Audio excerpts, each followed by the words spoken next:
and welcome to another episode of Obsidian Extra Lives. I'm your host, Chris Stanick, and I'm joined by our special guest, area designer, and a name I can pronounce, Warner Scheibe.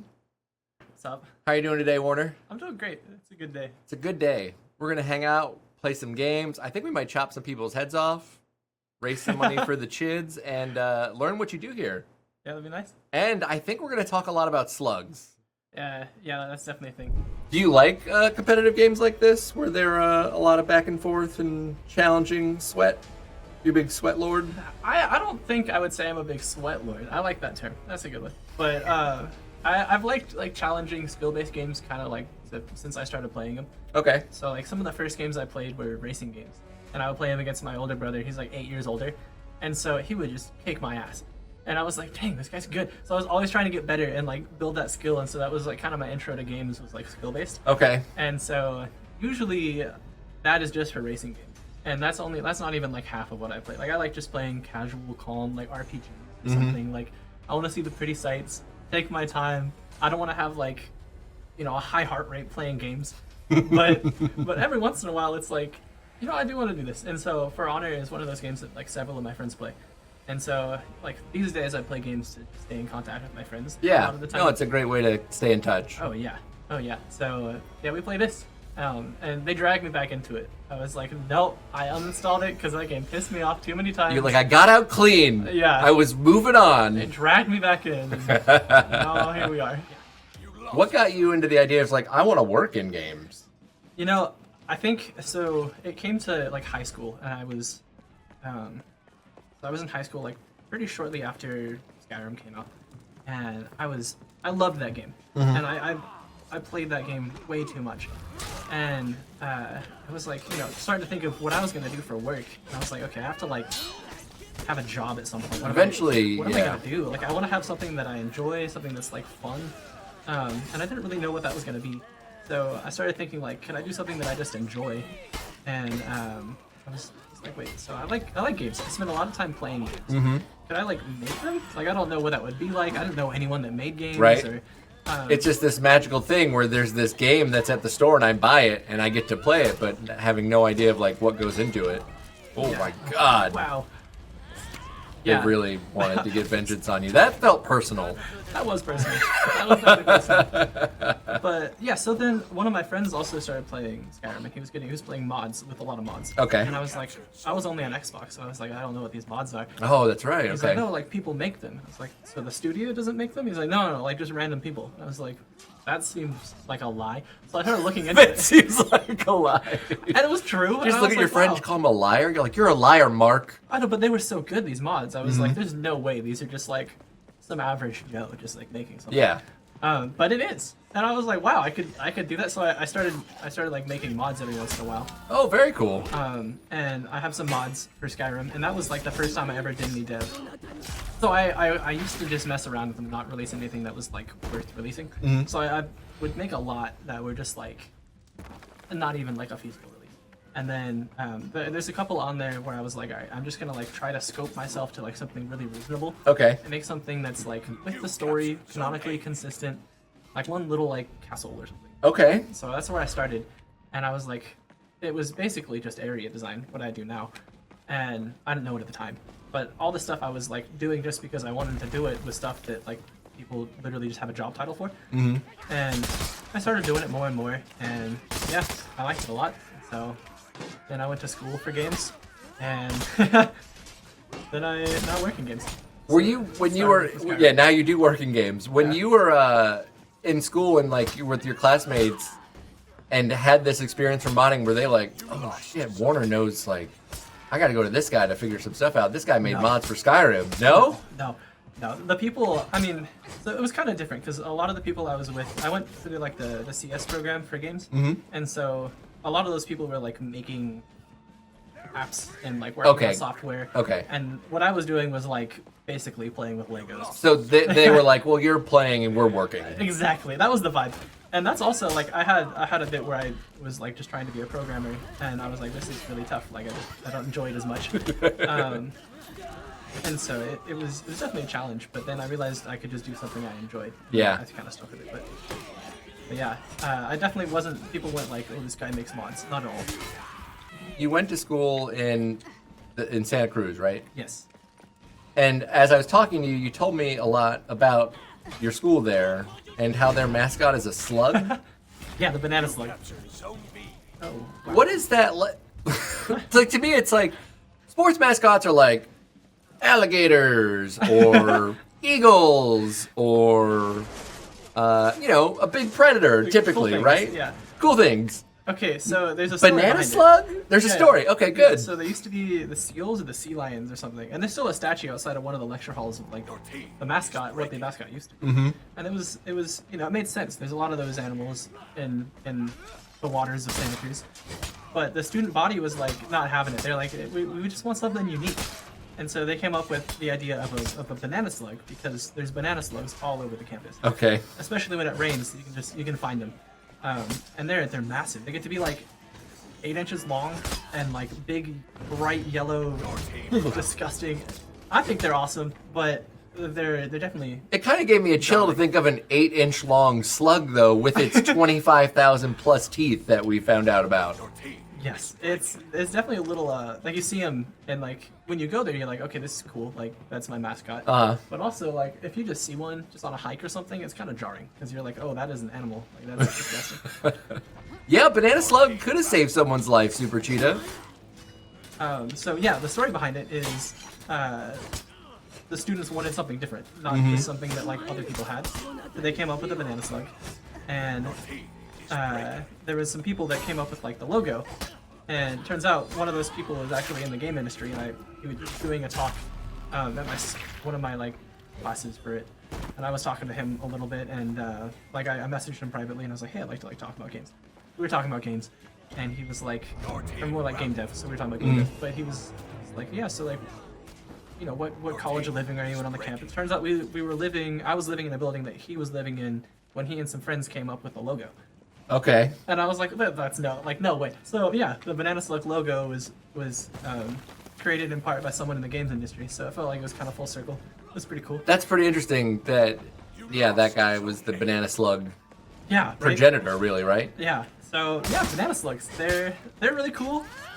And we get a lot of heat for it from other schools. But I mean, like, does Santa Barbara have like sports or teams or anything, like sports programs?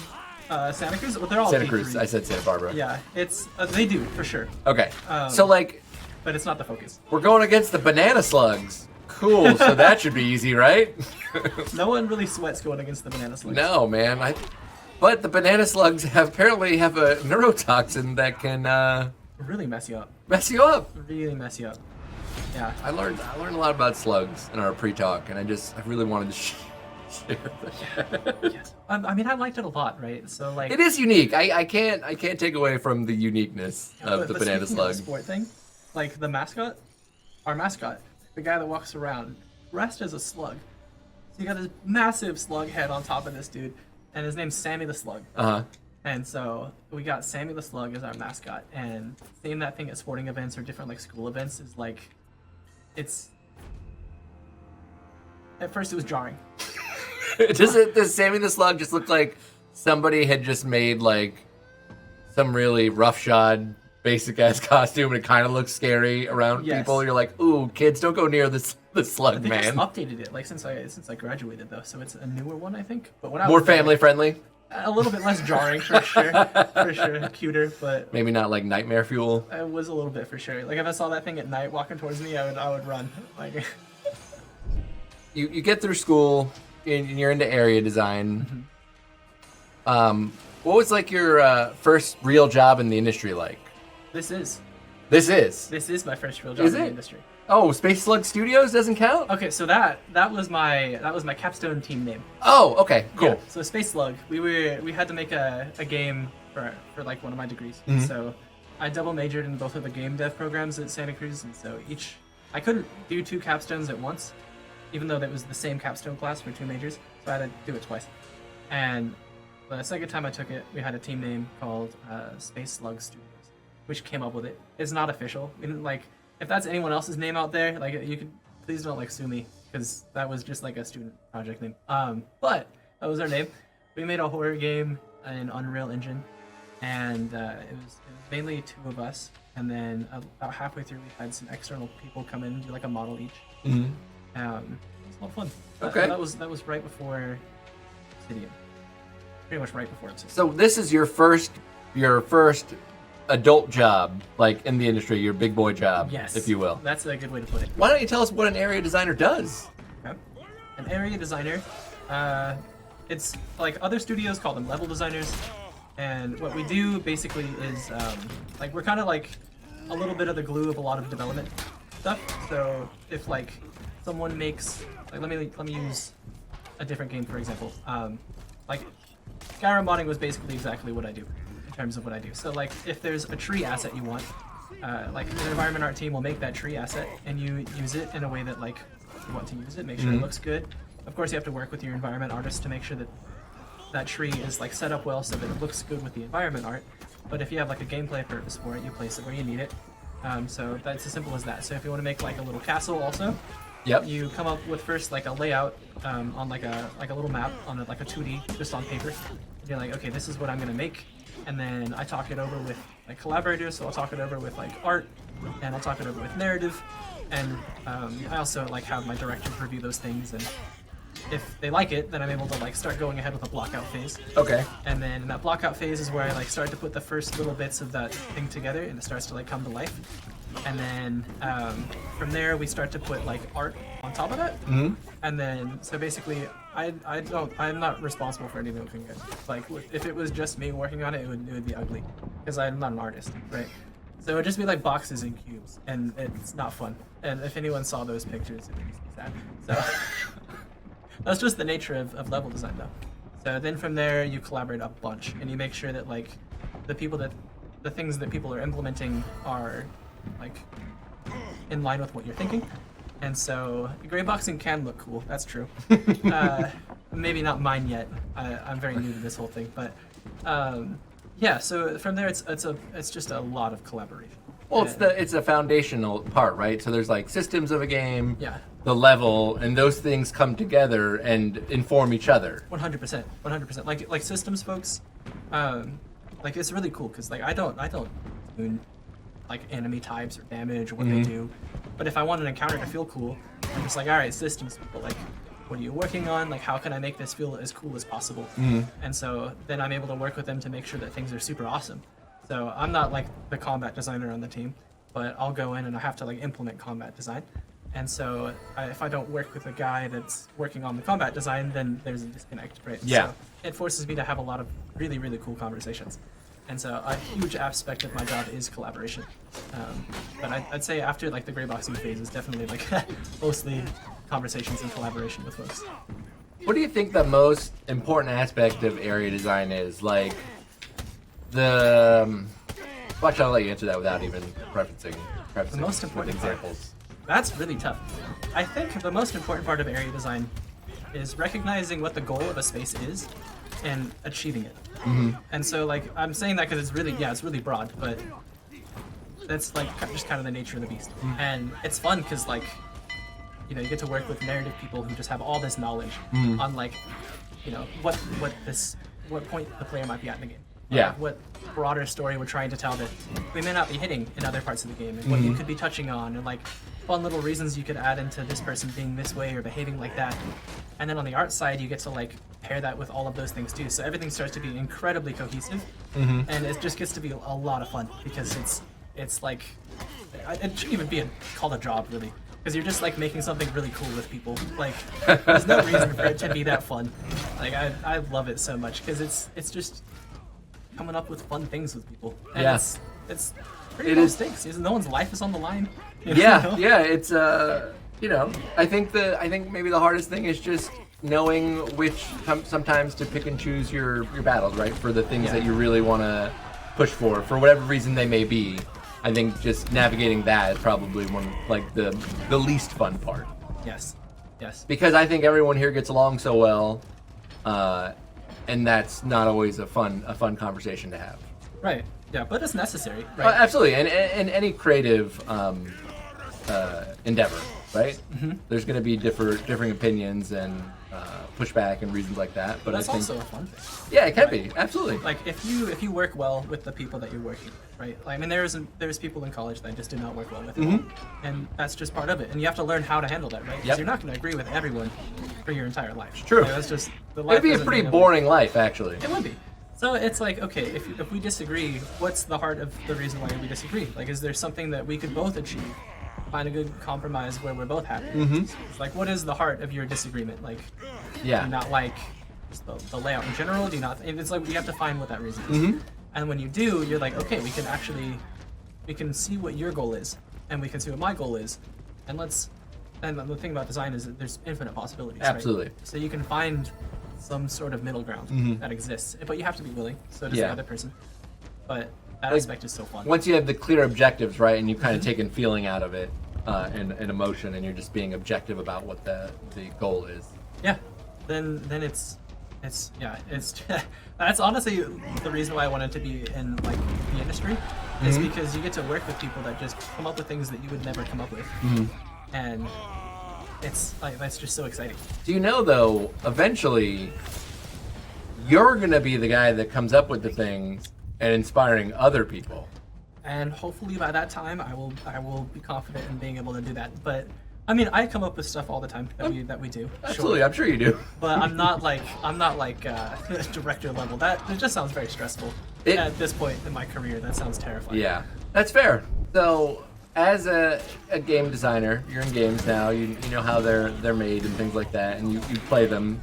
Where do you stand on the idea of like, well, players figured this out and it kind of broke the game. Oh, I love that stuff. You love it. You love that. seeing how when people break the game or yeah. like pick at the systems and figure out ways to exploit it. Yeah, like because speedrunners it's, and like, stuff good like for that. You know, you like outsmarted the people that spent so much time working on this. Yeah. You know, if they didn't think of that and you did, they've already put hundreds of hours into this and you thought of it. Like that's good for you. I always like that stuff. And I think it's always fascinating when so people cool. are able to break games in a way and just like, oh yeah, like that's crazy that, you know, I found if I'm at a precise point here and I do this input, I clip through the world, then I can travel anywhere I want, and then do this, and then do that, and then beat the game in 10 minutes, and I just go, oh yeah. It's wild. It's like that one Super Mario glitch where you can like jump backwards a little bit and just like get all the way to Bowser like at the. How do you even figure that out? Like I respect that so much. Whoever was like, I'm gonna try this. Yeah. It's like, why, dude? why? I think it really is a fascination with like figuring out how things work, right, and then breaking them in that way. Because some people just have that mind. Like I always thought I had that mind, but I would go home and be like, I'm gonna take apart my clock and see if I can make it work and put it back together. I just had a bunch of broken clocks sitting at my house, Oh, yeah. and my mom's like, "Why are you breaking all these clocks?" Hey, you gotta try to figure things out somehow. Yeah. So what I did is I just kept breaking things, never learning how to actually build or fix them. That's why games are great for it. You know? Because, I mean, unless you're taking apart the actual console or something, then it's harmless. Yeah. But, Well. yeah. I've always liked broken games. And I mean, not broken, of course. If it's Yeah. unplayable, like, I don't want to play it. But if it's, like, just, like, janky in a fun way or something, it's like, this is really There's cool. some charm in jank or something, right? Oh, I mean, big like, time. polish is great, and games put a lot of effort into that and refining. But sometimes a little jank, it's just like, Golden. yeah. It's golden. Yeah, and that's actually, I keep talking about it, but that's why I got into modding Skyrim. Is because I loved finding those little janky things, and I was like, if I design something, like, how would I play it to, like, have that same enjoyment? Like, can I shout through this wall? Like, I don't know, like, is there, like, certain walls you can do that one, grab a plate, hold it against the wall, and shout through it? Like, what are the limits on that? And so it's just kind of fun to see that kind of stuff. And so you can design gameplay around that, right? And, like, that wasn't the intention of the developers at all. But in a mod, you got all that control. You can just make whatever you want. Not broken, pliable. It's not a bug, it's a feature. Yeah, that's right. It's not a bug, it's a feature. Classic. What's one thing you think that you've learned being in the industry that people don't know about what you do, or like a common misconception? It's really hard to make things look polished. it takes a really long time. You know, like and I learned this back in in college when I was studying games. like, you know, when the whole like Rockstar thing happened. I mean, listen, I was studying games in college too, but we just called it playing and then. Yeah, and it's way like the expectations. You don't know, right? And then you see them and you're like, oh, okay, that is way different than anything I ever expected. So it's like, I don't know. When I first started, especially like making mods, I was like, wow, things just look good. And if you have to make the asset from scratch, like it takes a long time. Yeah. That takes a lot of talent. It does. And then making sure things are oriented well and are fun, like also really tough. Like it's just everything's tough. Like nothing in games is easy. It's true. Heyo, how's it going, Shelby? Hope you're having a great day. Yeah, I think that's. I mean, because we always talk about like making games is hard, and they're.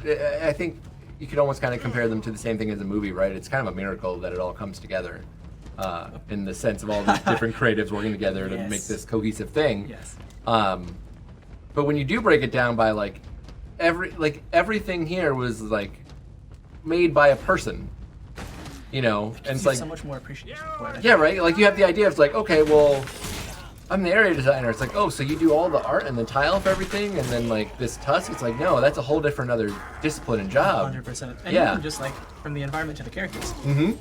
I mean, animation and how everything works together. If something looks like it would take a different person to do it, it probably takes a whole team. That's a good. Yeah. It's awesome. So when you're not making games, playing games, what else are you doing? So I'm surfing on the weekends. Okay. I'm climbing during the weekdays. Well, you're a tech bro, so you got to be climbing. I guess that's a thing. Had no idea, but until today. I am guilty of just doing that by accident. So, wow, this guy is wrecking. Yes, he is. Nice. Nice. Turn it around. Momentum shift. Nice. Very good. Ooh. He didn't really need that head, I don't think. No, I mean... Back to what I do in my spare time. Yeah. Besides beheading your enemies. Sometimes I behead my enemies. I do play my fair share of video games. Yep. I'm really stoked about Jedi. I don't remember. It's Jedi Fallen Order, Jedi Survivor. That's right. Yes. I played the hell out of that first game. I beat it on what's the Jedi probably Grandmaster mode. Jedi Master. Like Jedi. I bet Jedi Master. Yeah. I wanted to 100% it, so I tried to find like every little nook and cranny that had. I love that kind of stuff. Yeah. And so I'm really excited about the next one. I've been trying to avoid watching all the trailers and stuff because I don't want any spoilers. All right. I'm not gonna tell any spoilers. Can I tell you like the general sentiment? Yeah. Of the previews? Yeah. Very strong. Yeah. I mean. Very strong. I would expect nothing less. They knocked it out of the park on that first game. It was a really cool game. We were just talking about this on the way this morning. Eric and I was like, it's gonna be a busy month for games. I feel like this year it's like games, and my wallet just sitting in a corner crying. Worth it though. Yeah. Worth it though. 100%. But yeah, so I play my fair share of games, and then I like hiking. I know that sounds like stereotypical, right? I didn't know that you could. I didn't know hiking could be a stereotype.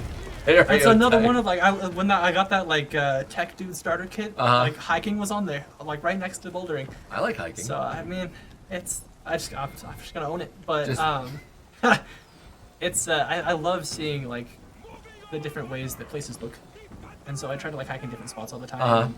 Because I mean, just in California, places look so different, and you do get like cool inspiration for things like with levels and like frame things, and so that's another aspect of it that I like a lot. And so it's like I mean, of course, I'm not thinking about work when I'm out hiking, but I do like hikes. So I try to do a lot of things that keep me away from a screen when I'm not working. Yeah. That way I'm not like burnt out when I actually go to work.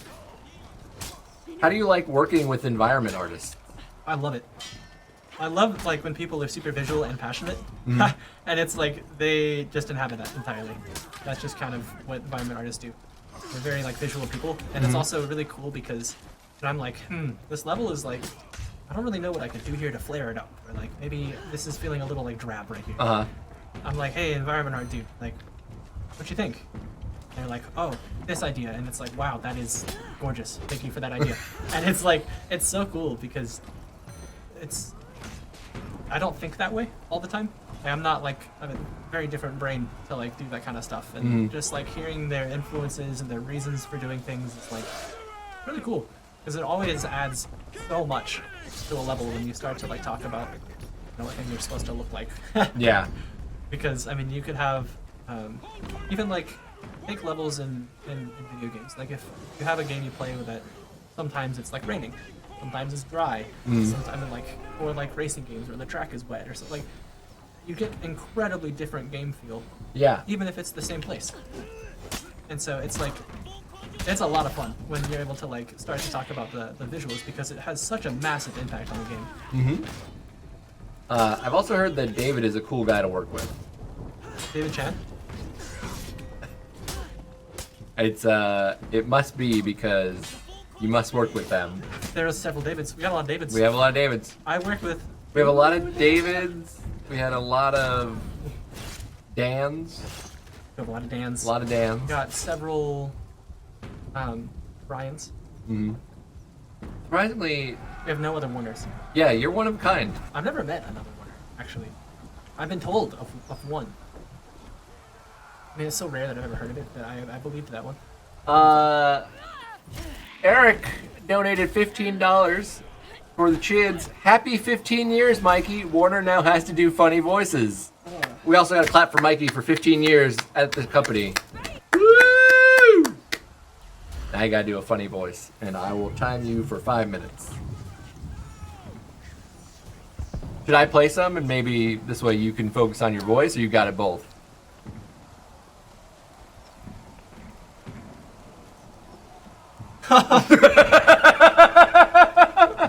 You got this. It's really It's okay. anything. You can be anything.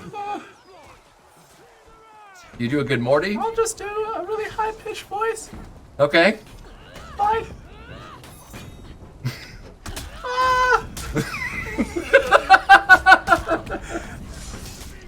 This is kind of hard to do and like keep up because I don't really know how to do this. I don't have practice. David donated $40 via Extra Life. Thank you, David. Is that a pie for myself or Warner? No. I think it might be a pie for you. No. You called out all these Davids. No. For Warner. Please. I don't want a pie. I think you're gonna get a pie, my friend. Is it like a real pie? It's a real pie. Okay. It's like were you at the marathon last year? Yes. It's like those pies. Okay. We got wipes and napkins and everything you need. Thanks, David. And Eric. Great. Hi. Okay. Yeah, I mean, if David wants to come and pie him in the face, David can come by AP and do it. No.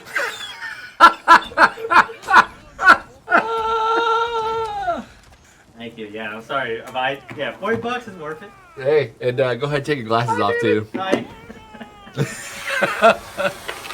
You know I got it, Mikey. How's it going? All right, enjoy it. Yeah. 3. Just don't slam it because it's got to go back 3, here. 2, 1. There you go. Yeah. You can get a little more on there, too. Oh, You know, thank just, you, Bob. you know, there you go. Just get some. Get that $40 worth. All right. Enjoy. Thanks, David. You want to get one more while you got it? Okay, thank you. Oh, we got another one. Oh, no. Deadly. Why, Deadly? Yes. Chris looks a little lonely over there now, though.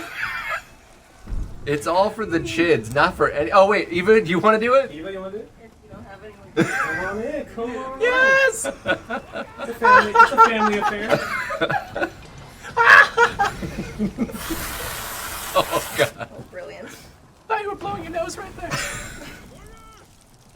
Thanks, Like Deadly. whipped cream. I love whipped cream. Do it. Yes. You're liking this too much, Warner. I didn't even buy you. Go talk to You got more David. in there. You got more in there. Woo. There you go. It's so cold. Your cheese. You want to look it up? Tastes delicious. Here, there's extra. Okay. Oh no, he got me. Oh, here we go. Oh, what is this one? May the spoke bless both of you with a pie. May the face Oh, great come of the on. oncoming bliss of sweet like does a fresh wind on nice ride. Blessed be the spoke. Pastor of the spoke, thank you for the $80 for the Chids. Oh. Eric! Oh man. Oh man. All right. Oh. Cheers. Oh, there we go. I'm gonna go downwards instead of upwards, so Okay, it doesn't these get are- in, so it doesn't get in the nostrils.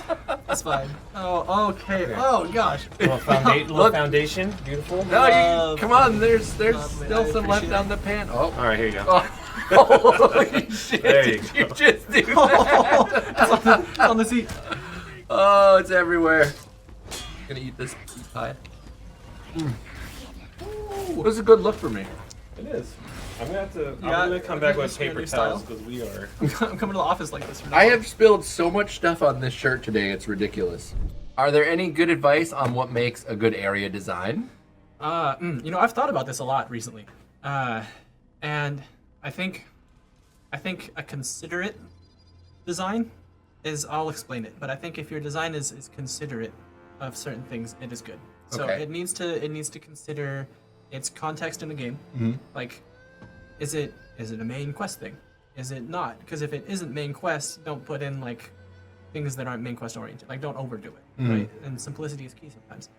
Keep So it simple, stupid. You build it to the goal. Also, are you taking into account like art constraints? Are you making sure that you're allowing the art to look as good as possible? At the same time, are you making sure that the systems design is implemented in a way that makes it as good as possible?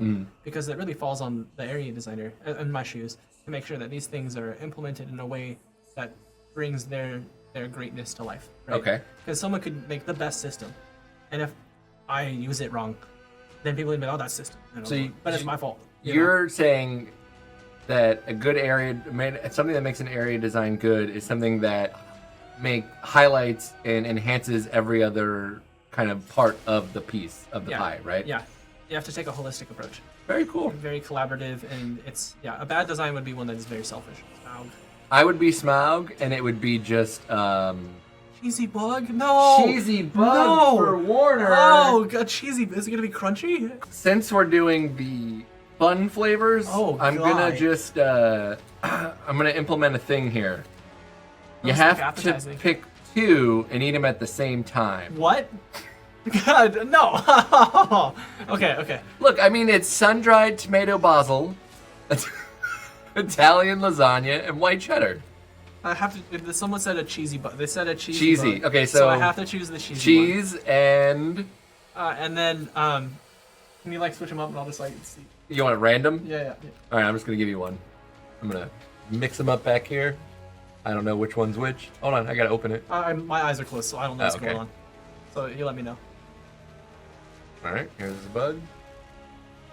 Oh, Put where? your hand over right there. Okay. And then get the other one and throw them both in Oh, there that's at once. disgusting. Oh, it's not that. Oh, wow. Okay, that is lovely. It's really great in protein. It's gonna complement your creamy skin too. Hey, okay, this is Just a vial of bugs. That's what we have here sitting around at the office. vial of bugs. Oh, I'm like, okay. Oh, that one has a wing on it. Okay. And you have your drink there too if you need it. Coffee with bugs. I don't know if that's a good. Dude, I can see it's like All right. 4x. So you just hold them up there a little Oh, bit. Wow. Okay. Yeah. Can everyone see that monstrosity? There you go. Actually, why don't we just do this? We'll switch to this screen. There you go. Oh no. Yeah. Here they are. Yep. Can you like the detail? I'm getting real in there. A vial, if you will. That was a good one. I don't think it doesn't make me any less. I can't take credit for it. Oh, wow. I've never eaten a bug. Never? Never in my life. I mean, maybe in my sleep, Oh yeah, I mean. but I've never consciously been like, that looks like I want to eat it. Yeah, I get where you're at on that point, and I don't think I've ever been like, I'm gonna eat that bug. But I've eaten a lot of bugs for the chids. I mean, some creatures, they're all about bugs. You seen those birds? Mm-hmm. Okay, I'm just going to stop delaying. You got this. Oh my god. That crunch was... I don't like that. Oh, that's the wing. Yep. Why don't you walk us through this flavor and these textures? Oh, I think it just bit me back. Okay. It just bit you back. Okay, that... I'm going to say it was like okay. You know, like, when you have sunflower seeds, and you have, like, the shell? Yep. Imagine it was, like, really thin, but still, like, that kind of, like, crunchy... Yep. It's, like, getting stuck in my teeth now. Yep. That was vile. So, you know how I said you're going to have the cream with you for a few days? Yeah, I got the that cream. bug taste is going to be with you for a few days as I'm well. gonna be flossing for like an hour tonight, just like trying to get all the little bug parts out. Like, oh, there's a leg, you know, like. But that is going to do it for us today here. Warner, thank you for hanging out with us, helping raise money for the Chids. You ate some bugs. We got some pies. We learned a lot about level design. And I think, most importantly, about how collaborative it is and how important it is to highlight everyone else's work through what you do. I think that's really cool. Thanks. I do too. I'm still new to it, so. I look forward to the day where I'm talking to somebody that's new like you and be like, oh yeah, like I'm kind of in your same position, like, oh, I go to Warner for all these things now, and That'll blow my mind. that'll be the day. a I'll weird day. be happy to share that day with you.